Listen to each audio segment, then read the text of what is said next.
Welcome to the Andrew D'Angelo podcast. Constant Constance. Each week, Andrew, renowned jazz saxophonist and brain cancer survivor, invites us to look at the many worlds of his guests, with conversations that cover all the arts, human resilience, a little bit of politics, and a lot of humour. You can't fail to have a fantastic time.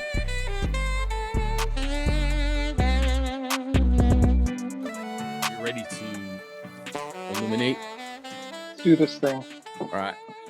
Hello, everyone. Andrew D'Angelo here, and I am sitting with my very good friend and musical collaborator, Reid Anderson of the Bad Plus and other musical adventures.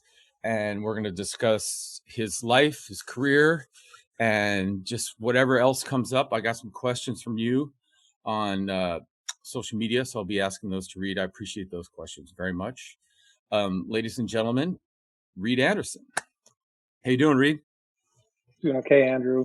Right on. Thanks for having me. Yeah, sure. My pleasure. I mean, we've known each other like 8,000 since the 1900s. We can say that now.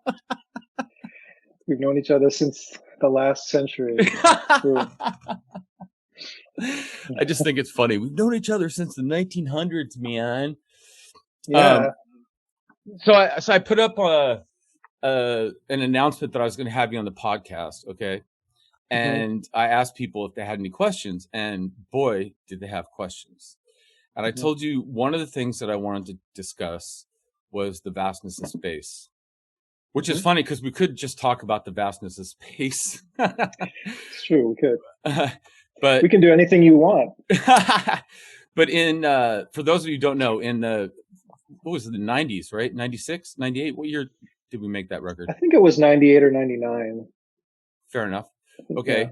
And Reid made this incredible record. I'm on it, but I don't care. I'm going to say it's incredible because it's definitely one of those records that people still talk about some 25 years later. And the composing is eloquent, amazing, and very memorable. And also everybody's playing. Let's see who's on there. Bill McHenry, tenor, Ben Monder's playing guitar, right? And then Marlon Braden on drums. Yes? And Browden, me. Marlon Browden, yeah. Browden, yeah. I know. He always got mad at me because I said his name wrong. I haven't talked to Marlon pretty much since then. It's weird. I haven't seen him or anything. Yeah, he's kind of gone off on his own thing, I guess. Right. So when I was trying to figure out what year we recorded The Vastness of Space, I Googled it and it said Anderson's The Vastness of Space dates from 2000. It wasn't 2000, right? It may have been released in 2000. Fair enough. So dates from 2000 and it holds up well. In many ways, it foreshadows the Bad Plus project because the tunes are closer to smart rock or pop songs than to jazz compositions. And often the emphasis is on the tune rather than on solos. A few pieces involve almost no improvisation at all. Is that true? Is there songs on there where we don't improvise at all? No. That's not true, right? It's not true. And just FYI, that quote was in several places when I Googled it, just so you know, if you care. But it's not that big of a deal. But I was like, I had to think. I didn't. Anyway, so I would say that, some of the thing, well, generally speaking, the improvisation takes place in a different context than it typically does in jazz composition. How so? Well, a lot of the tunes are the idea. One of the ideas was just to have these songs that you would like to hear over and over again, so that, as there are several compositions, in fact, maybe the majority, where we're kind of just stating the melody over and over again, but then interspersing commentary on it, rather than having a clear delineated, this is the head, and now we have the alto solo, or now we have the tenor solo, or whatever. So I guess that maybe could lead one to think that, there isn't improvising on some of the material, but, there clearly is. It's interesting to me because I was watching this live stream from Norway last night, and it was head solos, head in, which means melody in for those who are not musicians, and then people take their solos and then melody out.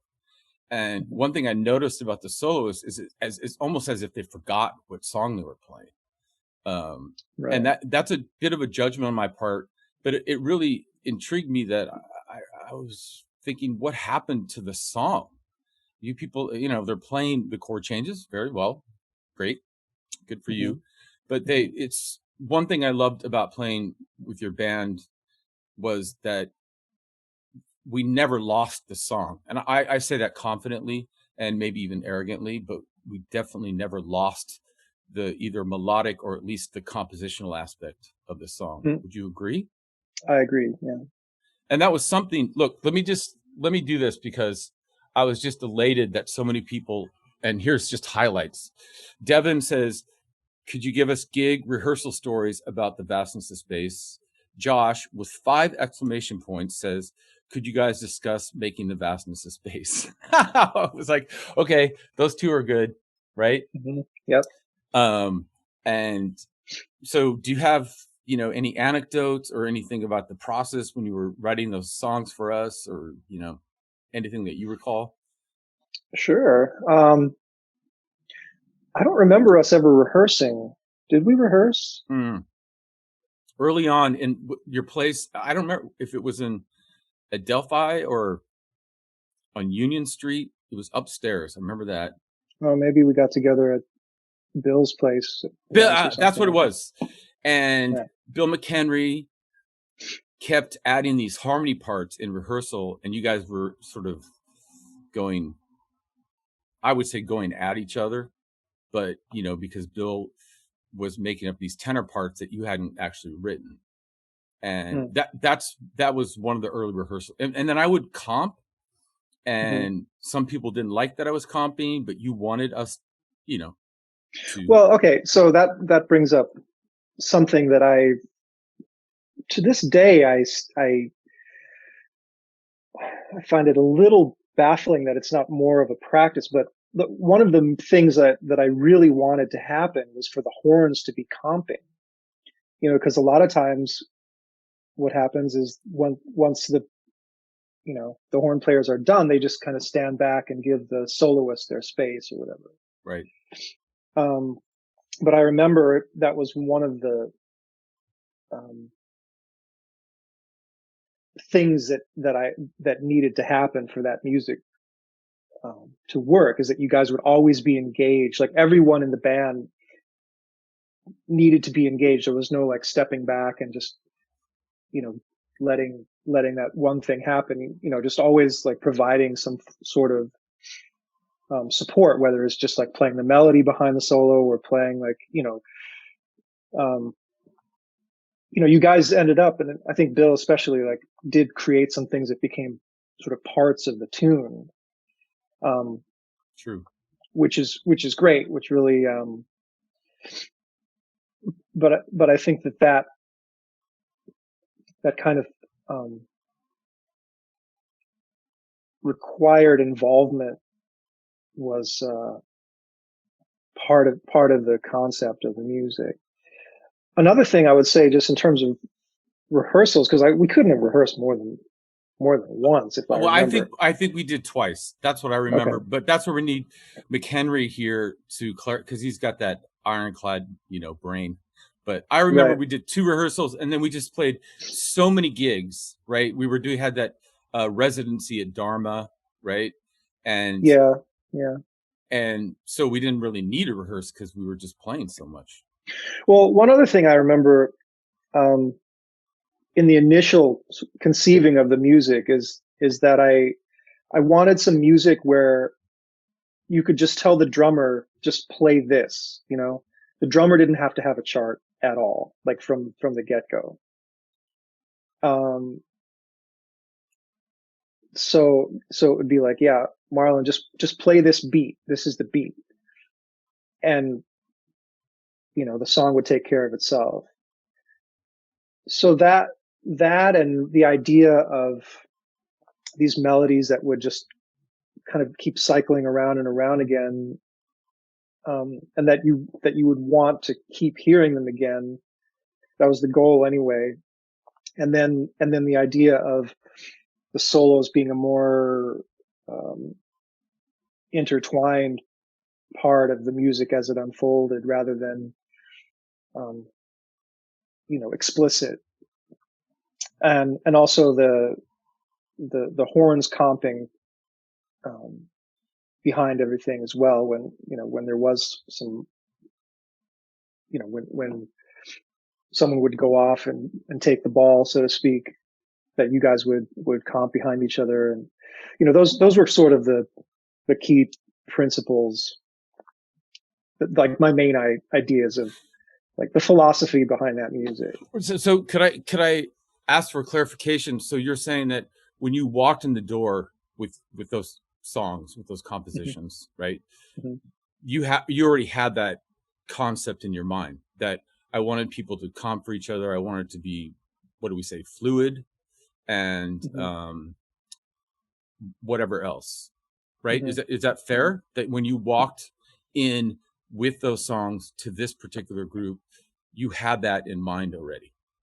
Yeah, I would say even before I wrote it, I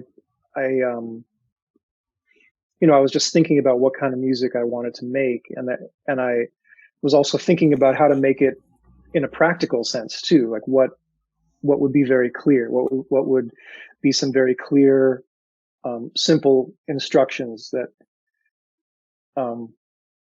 everyone could kind of focus on. Another thing, as you may remember, was this idea of just like,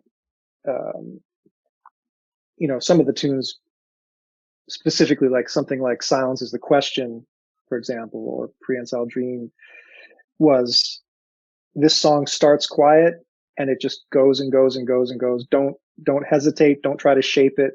Just keep building the energy until the point where that energy breaks, and then it goes back down, rather than trying to have a more involved dynamic concept. It was just kind of a way to focus the energy without having to be distracted by, this section needs to do this and this and this. It was just like, okay, we can throw those concerns out the window and just focus on moving forward with the energy of the music. Right. And speaking of energy, your energy is amazing.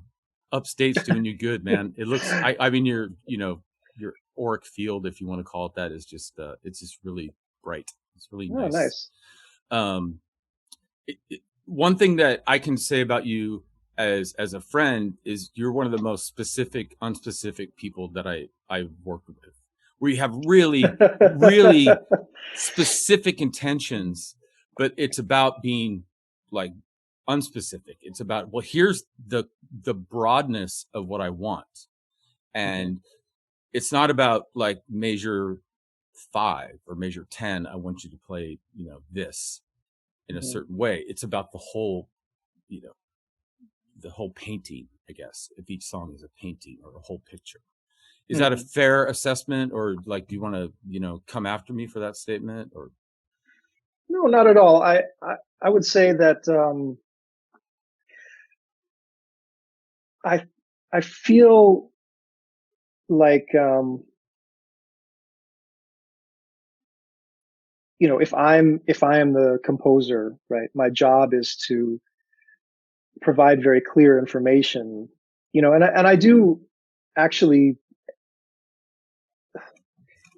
It's generally speaking, I feel like in music there should be some form of a clave. You know what I mean? No. Not okay. So, if we're talking about Latin music, we know what the clave is, but the clave is just this, this rhythmic thing that the music hinges on, and that makes it all work. But I sort of, you can co-opt that for anything. For me, the clave is just, there's this essential thing. Often it's the rhythm, like the drum part, that makes everything else make sense on top of it. Like in Prehensile Dream, for example, if you remember, like the clave, so to speak, of that was just this doom, doom, doom, doom, doom, doom, doom, like that specific rhythm, which of course becomes something else once Marlon starts internalizing and making it his own. But that essence has to remain for everything else to come together on top of it. And I guess the one thing I would say, just as far as like being non-specifically specific, is that I do give a lot of thought to like the actual notation of the song, in terms of like the rhythms and the notes are very specific and very as much as possible. I like to make that perfectly clear from the beginning. But all in the service of giving everyone the freedom. It's all in like you said, that sort of non-specific result of that is that just like, okay, here are the things, here we all understand that these are the things that we need to take care of, right? And from there, and they're not complicated things, they're not things that are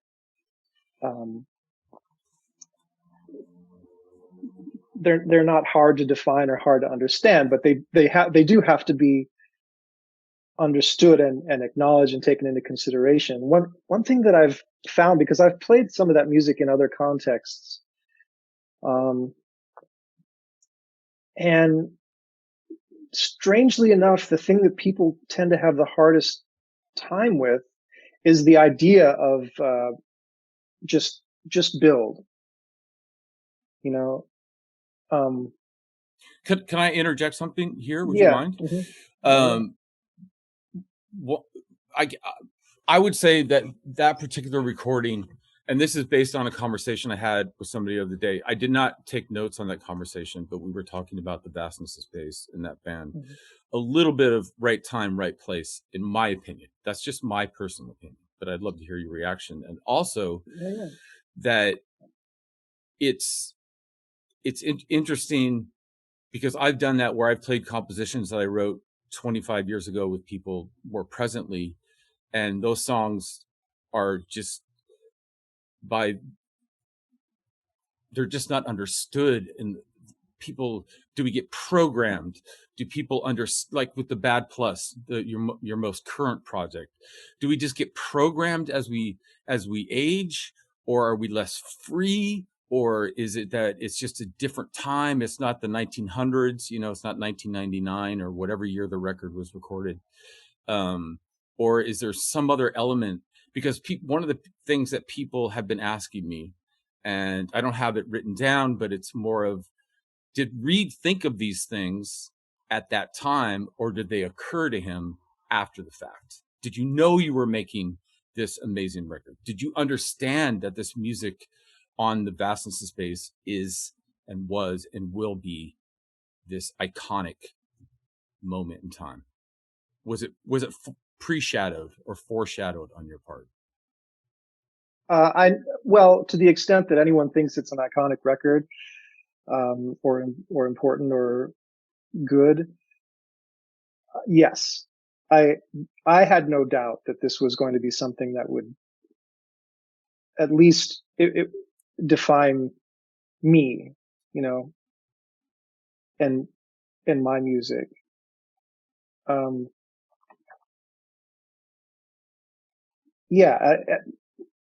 the other thing about it is, in terms of time and place, it really had to be that band. It really had to be you and Bill and Marlon and Ben. And that's a big part of it too. And that's a part of why I had that confidence too, because I knew it was the right people playing this music.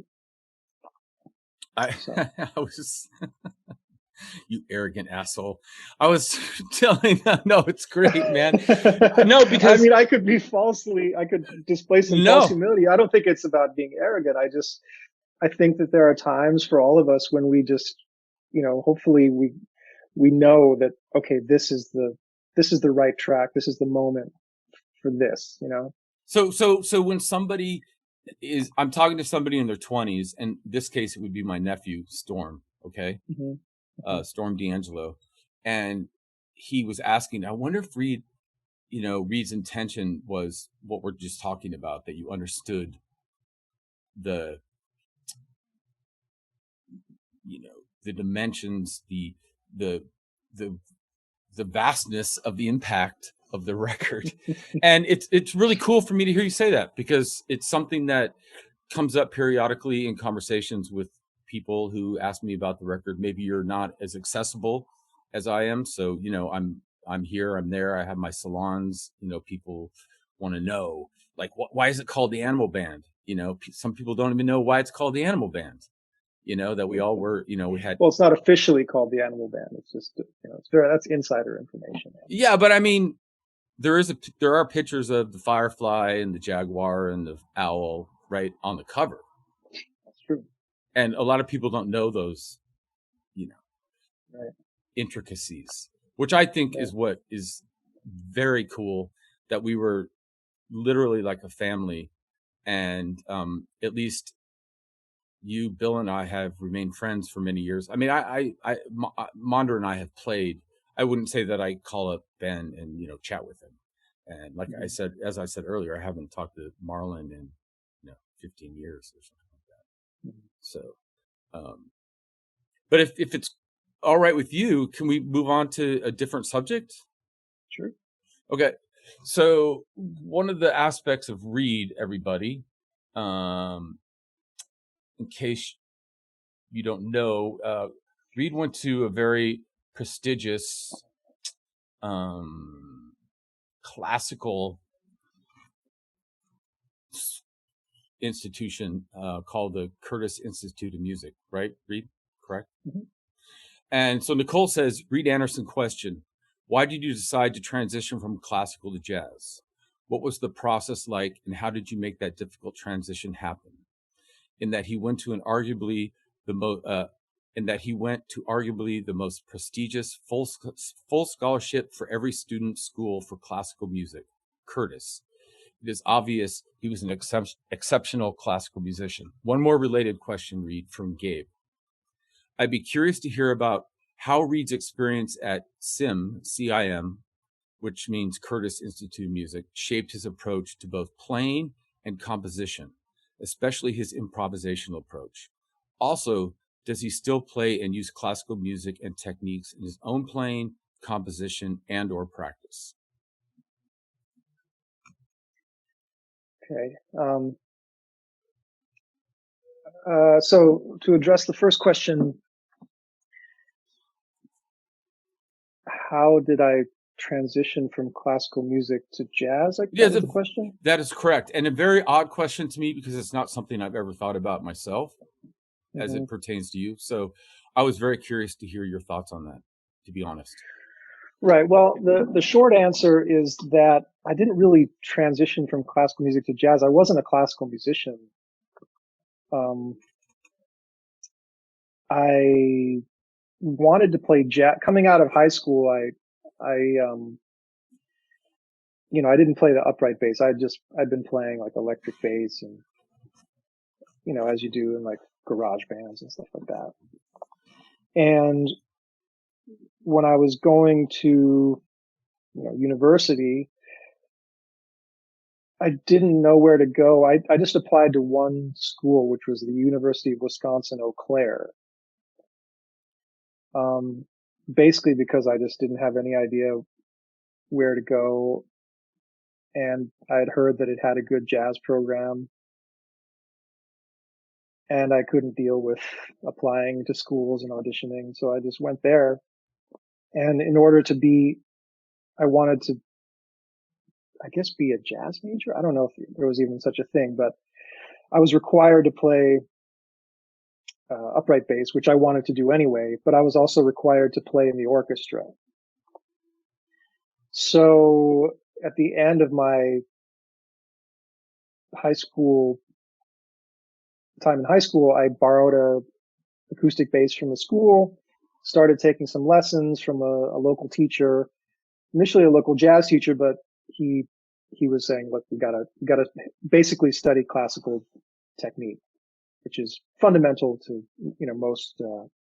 most jazz bass players have had some grounding in just the basic technique of playing the instrument, like doing, some exercises and So basically, right. So basically you're saying that in order to play upright or acoustic bass, like as if you're a teenager or whatever age you're transitioning, it's pretty well understood that you need to learn some classical it's techniques. Just something that's just generally part of learning the instrument, no matter what you're going to play.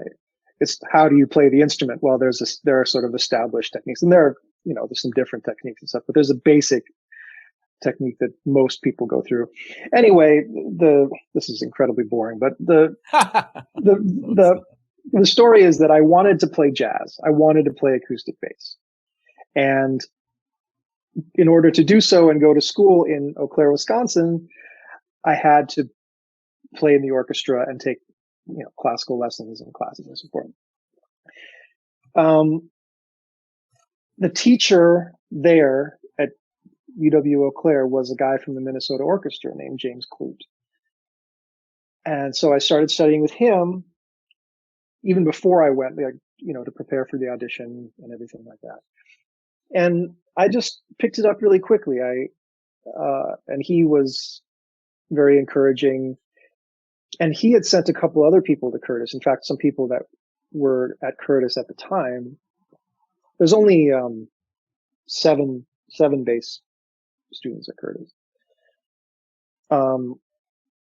But he said, I think you could go to Curtis if you wanted to. I had no idea what Curtis was. But, quickly found out that it is a very, it's a very high level place. Everyone is there on full scholarship, and it's a very small school. I think that, the student to teacher ratio is something like 2-1. I think there are only about 170 students there total. Right. So I thought, oh, great.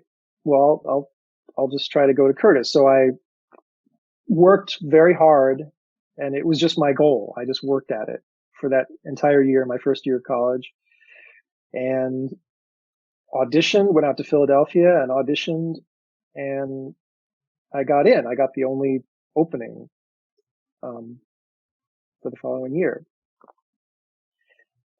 And it was a bit weird, because my only experience playing classical music was playing in the orchestra at Eau Claire, which was a really, kind of ramshackle affair. Like, really couldn't play, and it wasn't even like, properly.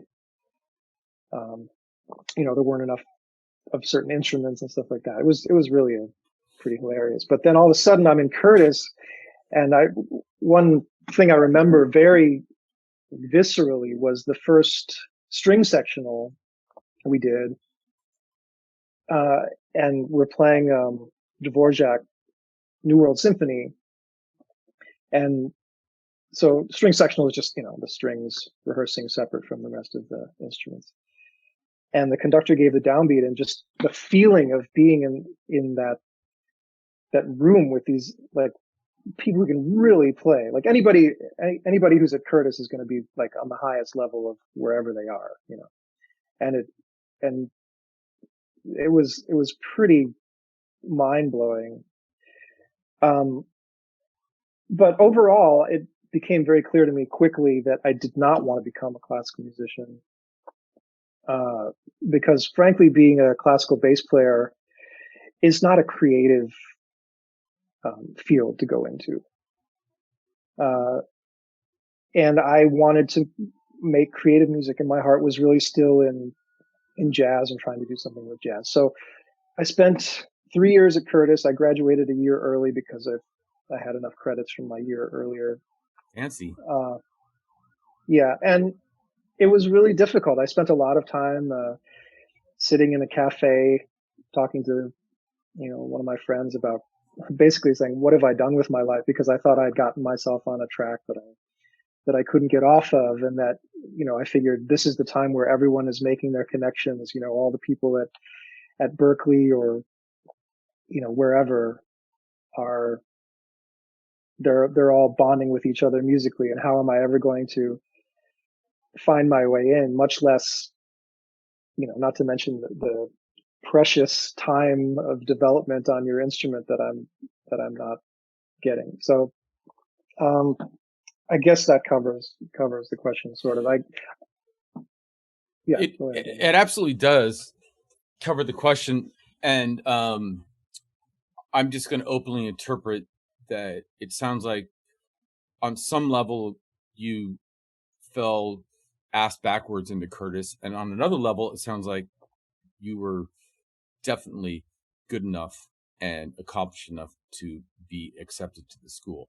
It's hard for me to tell in the moment as you're talking whether you just called everybody there super high level. And I remember the first time I was asked to play with an orchestra with my music, and so I arranged some of my music for orchestra. And I remember being at a rehearsal. There were 52 musicians on stage, right? And the principal violinist was amazing and just so high level that I forgot that I was part of the show, and I just started listening. I was like, oh my goodness, she is playing so beautifully, man. Like, nothing I could do on saxophone that she was doing on violin, and basically conducting the orchestra with, her violin. And I was like, oh, cut, hold on. But it's pretty amazing to be around these classical musicians that are so technically proficient. And not to say that jazz or other musicians are not, but it's a whole other room in the house of music, in my opinion. Yeah, and it's really a powerful thing to take part in. I'm really, really glad that I got those experiences. I've to have played in a orchestra on a high level, and also just been around all the great chamber music, to be exposed to all that musical repertoire in a deep way that I wouldn't have otherwise. It was wonderful, and it was, for me, it had a huge impact on who I am as a musician. How I think about music, certainly how I write and how I play, and overall, I'm very grateful for the experience. As difficult as it was at the time, they weren't the happiest years of my life. I can tell you that much. I was very, very confused and very, concerned about, choices I had made. But it turns out that, you're not necessarily doomed by those choices right. that you make at any point in life. Well, let's just say and applaud the fact that you've become very successful and very well known. So, trials and tribulations aside, decisions made, accomplishments made, and here you sit and, well respected. And these questions are they're relevant, but they're also, being asked in a very respectful way. Either they're asking through me as Andrew to Reid, which I think is respectful. And also people are very curious.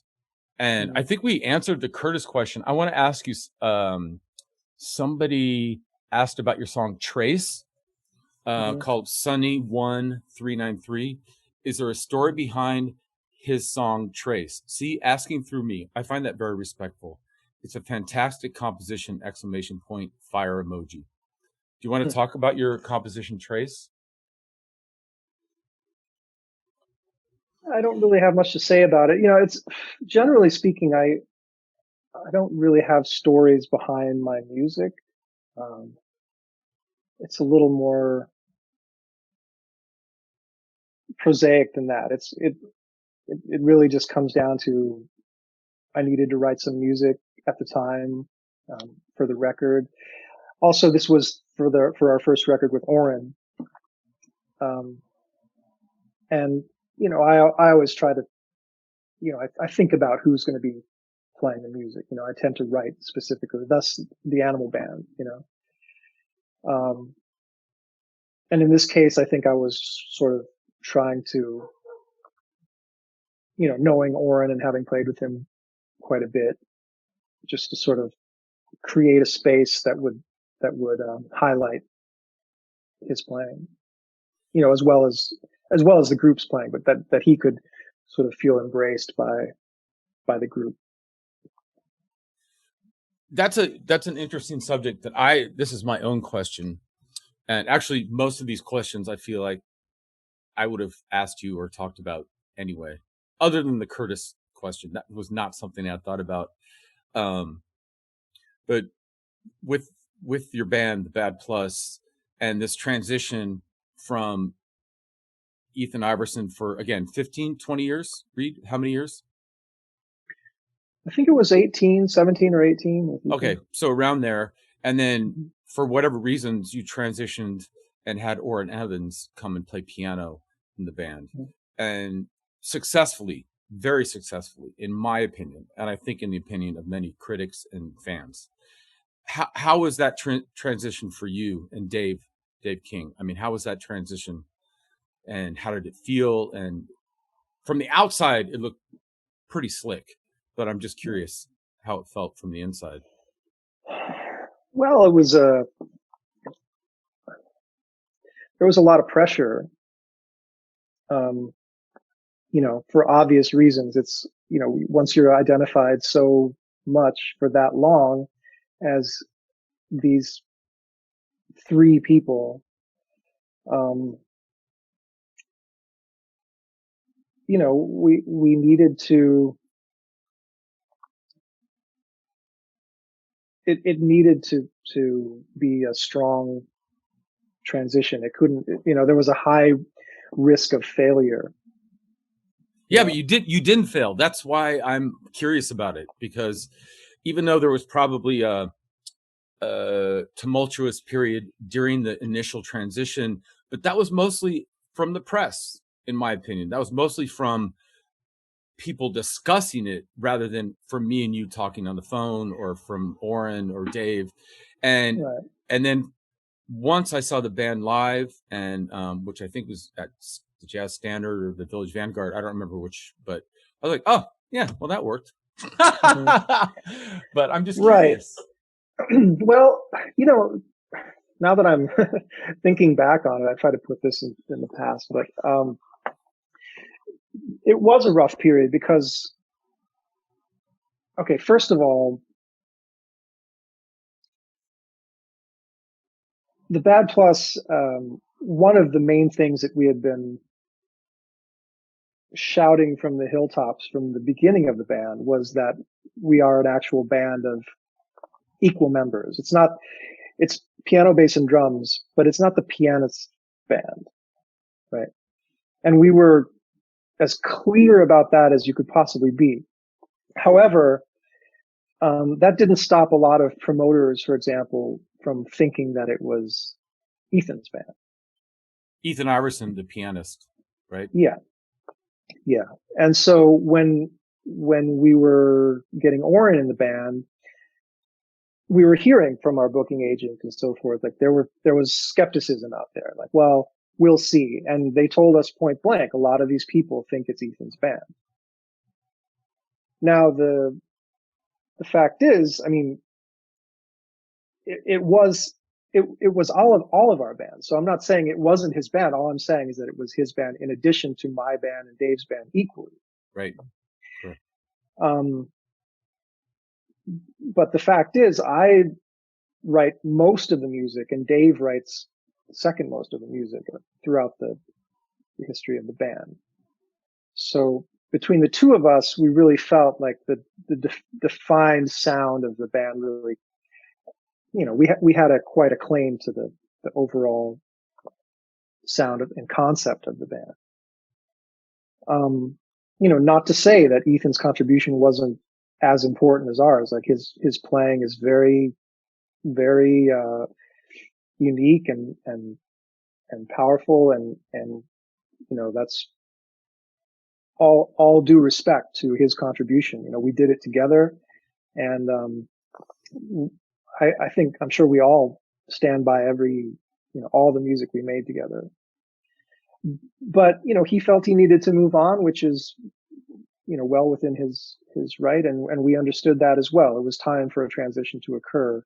But Dave and I guess maybe because we felt like we had this claim on a certain part of the legacy of the sound, we didn't want to turn our backs on it. We felt like we could continue. So we had confidence. We weren't concerned about it, but also we know the inner workings of the band and how the music is made, and all of those 18 years had been spent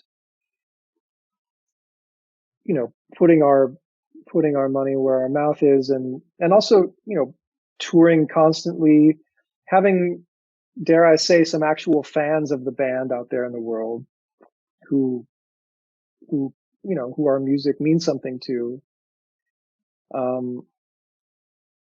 So the transitional period was a lot of pressure on us to prove that, Sure. which is, sure. And it's very unpleasant to have to try to prove something like that. You want it to be just, right.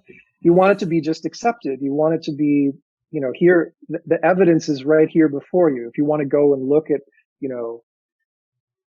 who wrote what music, it's all there to be seen. But, a lot of promoters aren't really particularly interested in that. They have a very unimaginative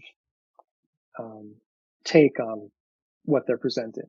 So one of the strangest and most frustrating things I have to say is about being in the Bad Plus has been this issue of, it's just so hard for some people to accept that it really is a band, and there isn't really this, certainly not led by the pianist, which is what there's a very strong assumption for that, as I'm sure most people can understand. And I understand it too. There's a long tradition of that. Yeah, but that's specific to the jazz world. I mean, in the pop or rock world, it's usually a band that emanates. Right. It's like Rush, yeah. Or something like this. It's not, I mean, well, I think most people know that in the jazz world, it's, John Coltrane and his quartet, or, it's Reid Anderson and the Bad Plus, with the bad. But so I think just when you were commentating on promoters, I just think, I've had bands that are cohesive and structured around collectiveness, right? But I've also had bands where it's Andrew D'Angelo and his DNA orchestra. It's my orchestra. It's not a collective. And so I can understand not being able to for somebody to wrap their head around, well, it can't be a collective. We can't list all your names, Right. We gotta, pick somebody out to be the headmaster, I guess. Yeah. Well, it's not that it's not understandable, but from our perspective, it was certainly frustrating. But all of that to say that, when we had decided, Oren was the only person we discussed bringing into the band, actually. And I called him up and asked him if he'd be interested. And he said, yes. He said it felt like a time in his life where he was ready to take on a new challenge. And, so yeah, overall, we had a lot of confidence that we would pull it off, because again, we had confidence in what we had done for the last 18 years. It wasn't, and we had confidence in Oren.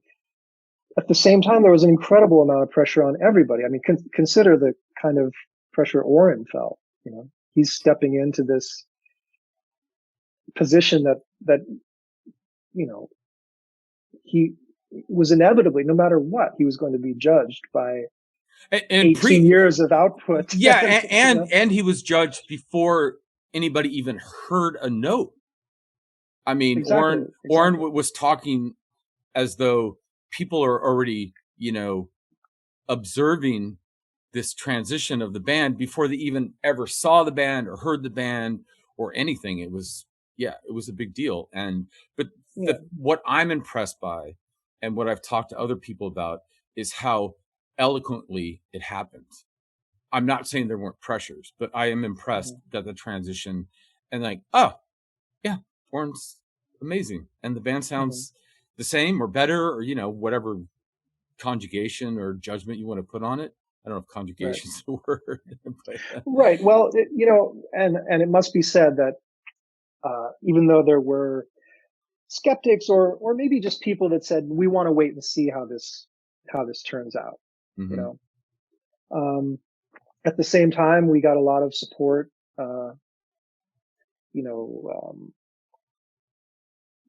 There were people who wrote a lot of nice things about us and wished us well, and kind of had our backs as we made this transition, and we're forever grateful to that. And then people, who finally gave us a chance. It was like there was a little bit of hesitancy, and then like a few people stepped forward and offered us engagements, and from there everyone kind of relaxed. And it took a little bit of time, but it feels like we successfully pulled it off in the end. First off, I would like to take a 5-minute break, if that's okay with you, and then come back and ask you that question that I sent you last night, if that's all right. But before we break, I just wondered, for the younger musicians out there, let's say people in their 20s now, okay, maybe even in their 30s. One thing that you did, and correct me if I'm wrong, is you went into the Jazz Standard when it was closed and made a video with the band, with Oren, to show people, correct? Was it something like this? No. Okay. So you basically just all walked on stage at some point and said, ta-da, here's the new band. Well, we had made an announcement that it was. Of course, but nobody had heard it then. You hadn't made a record. You had not made that video at the Standard. Nobody had heard it, but of course it had been announced. No, it had been announced. And in fact, our first shows together were at the Jazz at the Bistro in St. Louis, and they were filmed by like NPR jazz.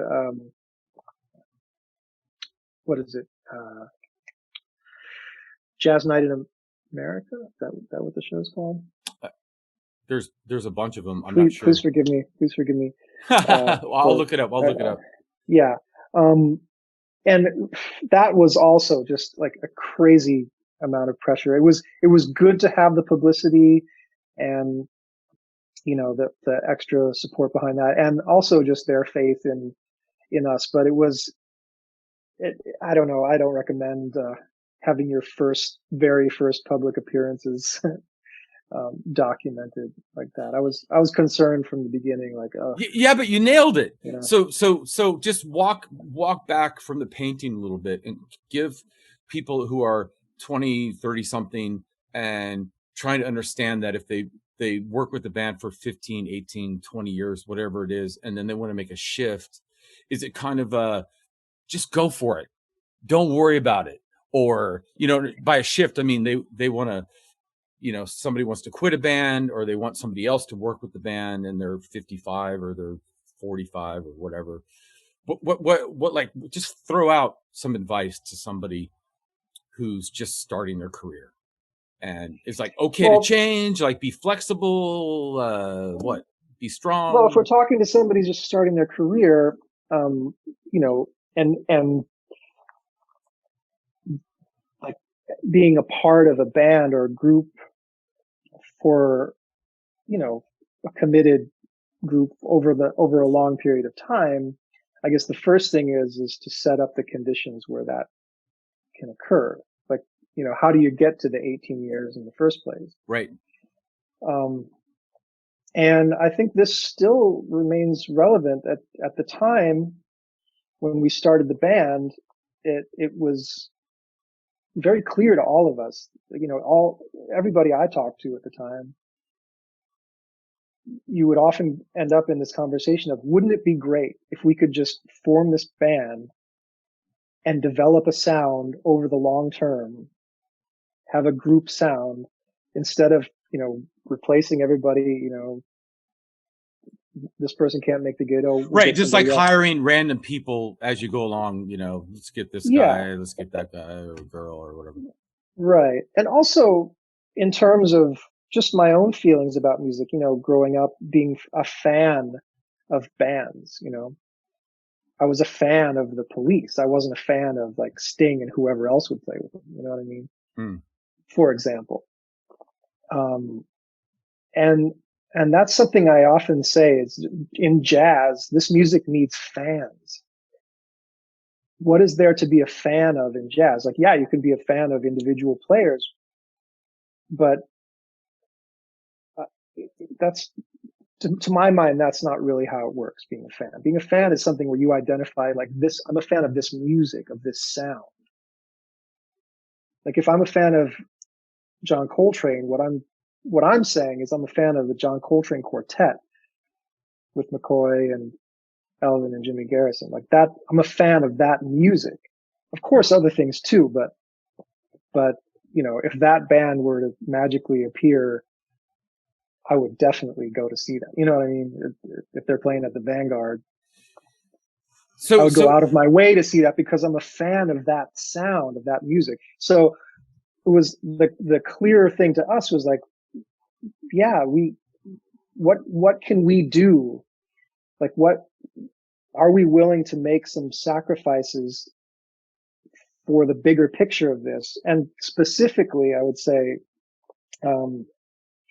to any younger people who really want to do it, first of all, you have to be with people you can cooperate with and that you like playing with. So that's a tall order, frankly, for those elements to come together. But a group of people who are willing to all do the work together. In the earliest days of the band, we would maybe play 3 times a year together the first couple of years. Interesting. Which involved, we would either play in Minneapolis where Dave lived or in New York where Ethan and I lived. So any performance would involve buying a plane ticket or two. The place we ended up playing was in the old basement. Remember the old basement at the knitting factory? Yeah. What do they call that? The old office. Old office at the knit. Yeah.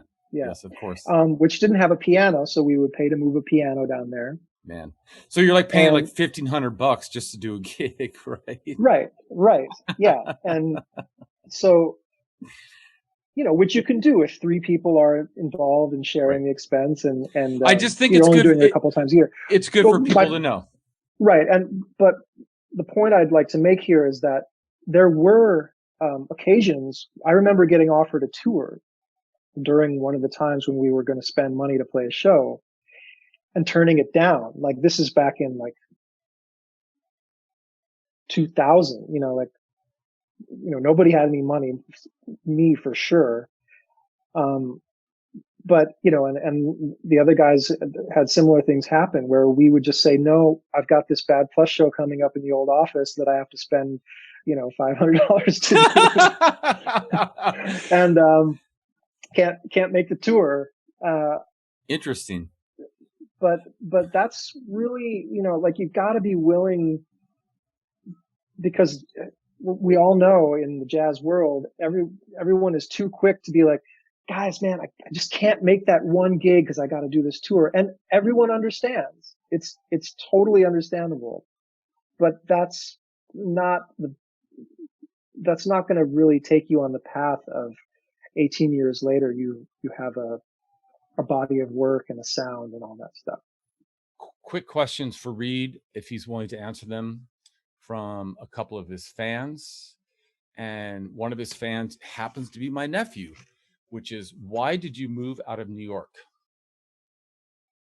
Which you actually didn't move out of New York, but you know what he's saying, right? Yeah. I texted Storm. I was like, he didn't move out of New York, but why did you move out of Brooklyn, I guess, or like New York City? Because the pandemic hit and all work stopped, and we were paying New York rent and New York prices, and we had to stop the bleeding. It's just, it's that basic. Right. I think there's plenty of us who want the bleeding to stop, like not just about the pandemic, but just in general politics and everything that's going on in the world.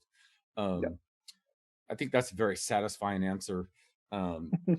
So I want to start with kind of stop and conclude with an interesting question I got from somebody, I think on Instagram, and their name is NTHNHNR. So Nathan, maybe something.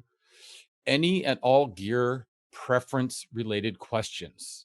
What strings, pickups, basses? He always has his sound. And what I thought was interesting about that was, if that person who wrote that comment had ever seen you live, dude, you play a different bass every night, right? I mean, you don't travel with your bass. And I assume you don't put on your strings. You use the strings that are on the bass, right? And maybe in your rider, there's a preferred amp. But I was like, you're hearing Reid play whatever instrument he's handed at that show, right? Mm-hmm. What? You seem so serious, but I mean, no, it's for better or for worse. Well, yeah, but here's somebody who I think sounds very respectful of you, and that you always have your sound. But the reality is, unless they're listening to one of your albums, they're hearing you on, as we call, bass du jour, right? Mm-hmm. And same with Oren, like piano du jour, and same with Dave. Actually, you guys are all playing whatever you're handed, correct? Mm-hmm. Mm-hmm.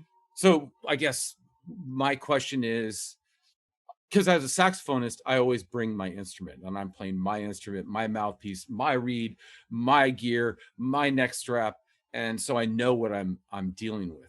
But how is it that you can sound like yourself on any instrument around the world? Well, I think probably pretty much anybody would, maybe I'm wrong, but I think, philosophically speaking, the sound just comes from your head. It doesn't come necessarily. Of course, it helps to have a good instrument that you can express yourself, but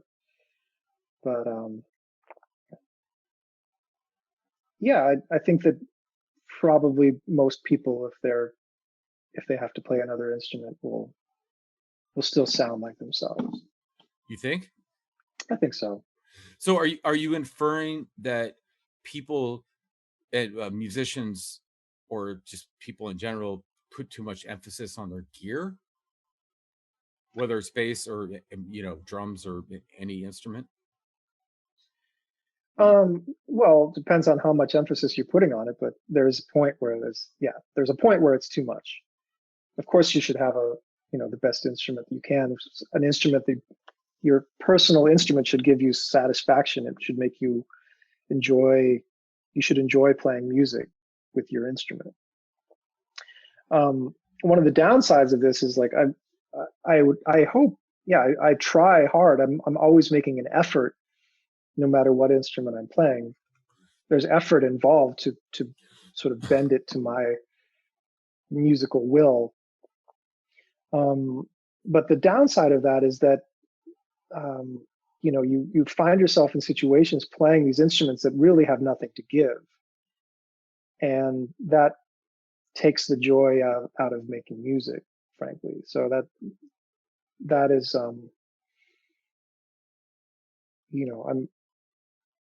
I'm anti things that take the joy out of making music.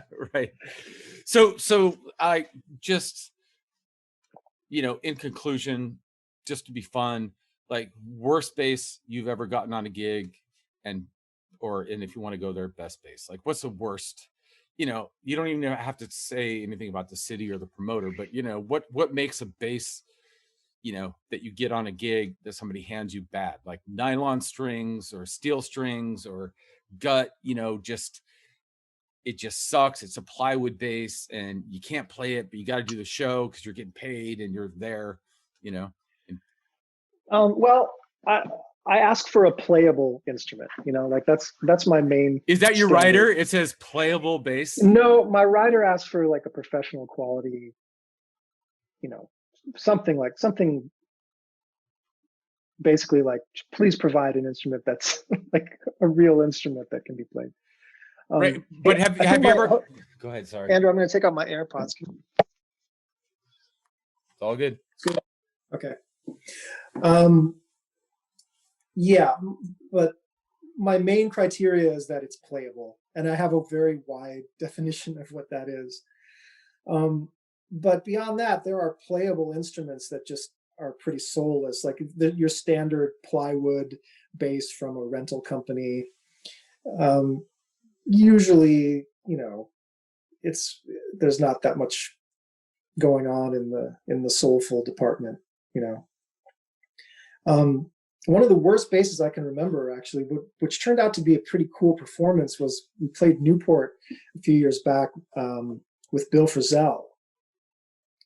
I think there's some YouTubes of that, which are really cool. We had never played with him before.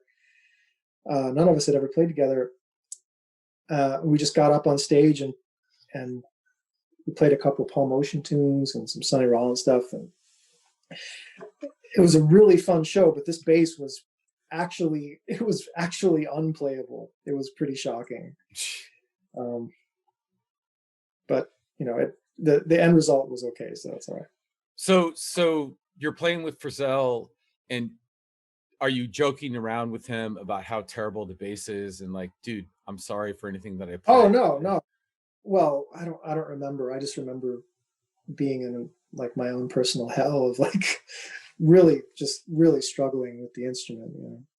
Right. So people can go and look at this Newport Jazz Festival footage on YouTube or whatever and go, okay, Reid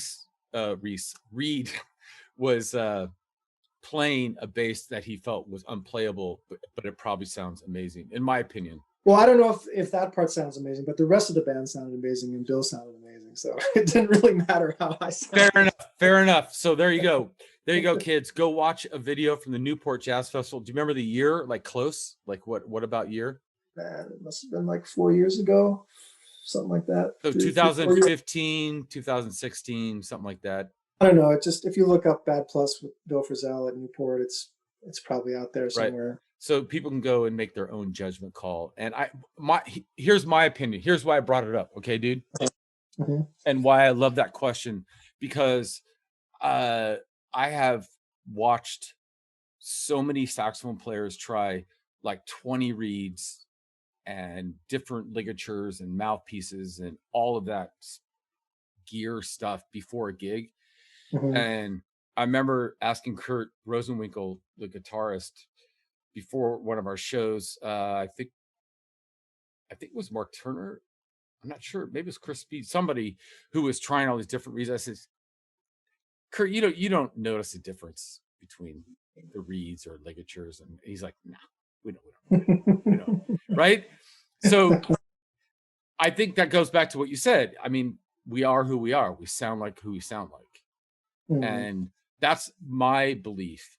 And that's my intention when I play. I mean, I love my gear and it makes me comfortable, like a little blankie or my teddy bear. But mm-hmm. other than that, I don't think most people really care. They just want to hear the musician, I'm 100% confident that you could be handed any saxophone on earth and you would sound exactly like Andrew D'Angelo. That's thank you.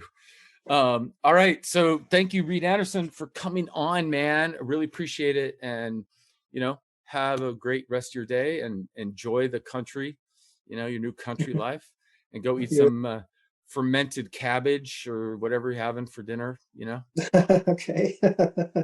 Yeah. Thanks for having me, Andrew. I enjoyed it. It was fun. All right. Peace out, everybody. Love you. Talk to you later. Bye. See ya. Thank you for listening to this episode of Constant Constance. Tune in every week for new conversations. And if you want even more, check out Andrew's Patreon for more exclusive content and additional conversations. Hosted and produced by Andrew D'Angelo. Edited and mixed by Lucy Little. Original music by Andrew D'Angelo and Maximilian Moore D'Angelo. Intro is Henrietta Weeks. Thanks so much. See you next time. You Sounded fucking beautiful. yeah, you fucking rocked it. Like You killed it. she doesn't know she says podcast, right? Like she doesn't even